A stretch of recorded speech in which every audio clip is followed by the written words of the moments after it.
ये गाथा उस शक्ति पुंज की है जो पृथ्वी पर जीवन और सृष्टि का केंद्र था, है और रहेगा। वो अखंड शक्ति स्रोत जो दिशा दिखाता है, सहज अनवरत, जिसने श्री राम का मान प्रशस्त किया, आदि नारायण सूर्यदेव।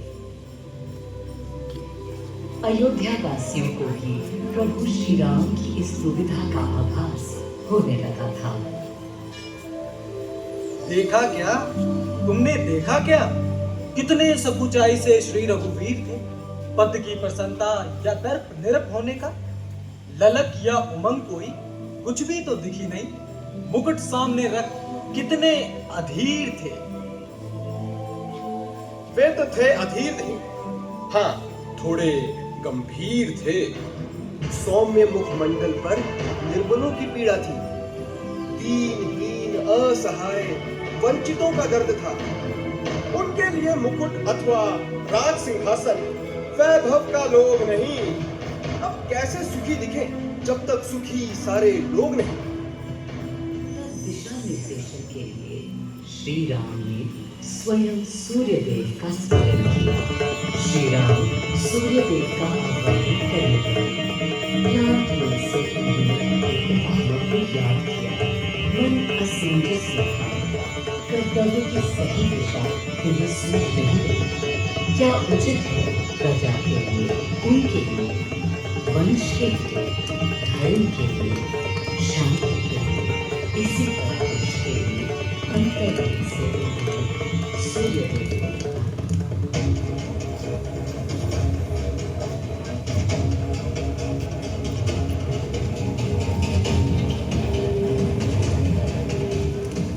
मैं अयोध्या पवित्र से पवित्रता हो गई हूँ। आज स्वयं श्री राम ध्यान रखें, मर्यादा पुरुषोत्तम आवाहन कर रहे हैं। उन सकारात्मक शक्तियों का संचार कर रहे हैं जो उन्हें, मुझे और मेरे यानी अयोध्या के हर निवासी को अनंत काल तक सही दिशा दिखाएंगे। संभव है स्वयं सूर्यदेव सशरीर पधारे अयोध्या की धरा पर।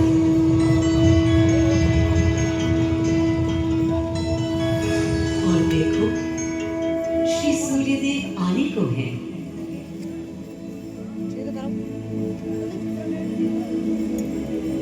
उनकी पहली किरण के स्पर्श से कलियां एक एक कर खिलने लगी। जीवन की कांति हर ओर धीरे धीरे फैलने लगी।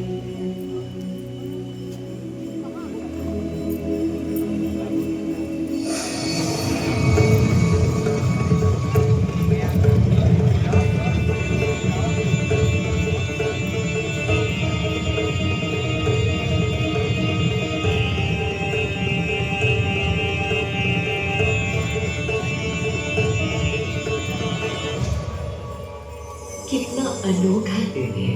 स्वयं सशरीर अपने अलौकिक स्वरूप में पधारे हैं श्री सूर्यदेव नारायण, और उनके अधीर मन के संशय मिटाने को। अधीर है या गंभीर है, मैं जानता हूं क्या उनकी पीर है।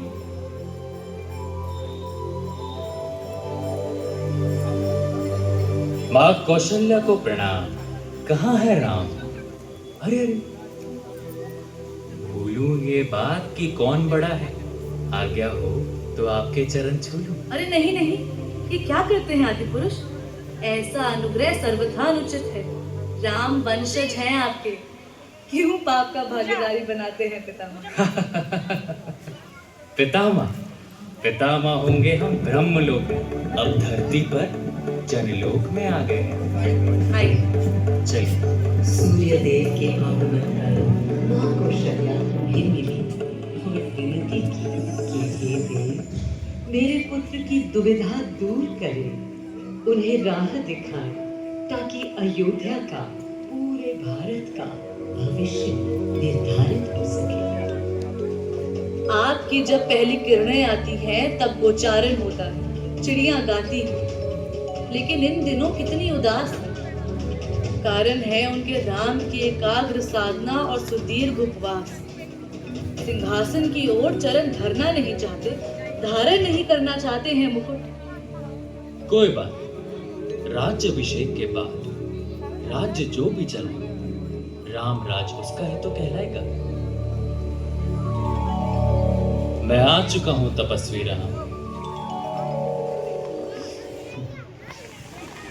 मनस्वी राम, अपने नेत्र खोलो।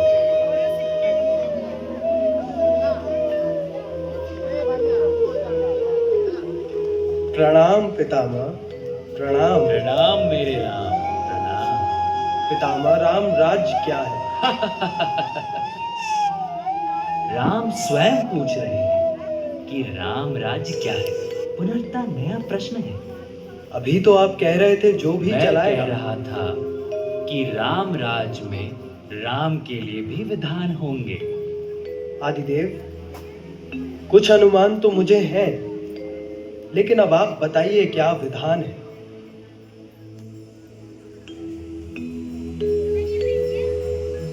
राम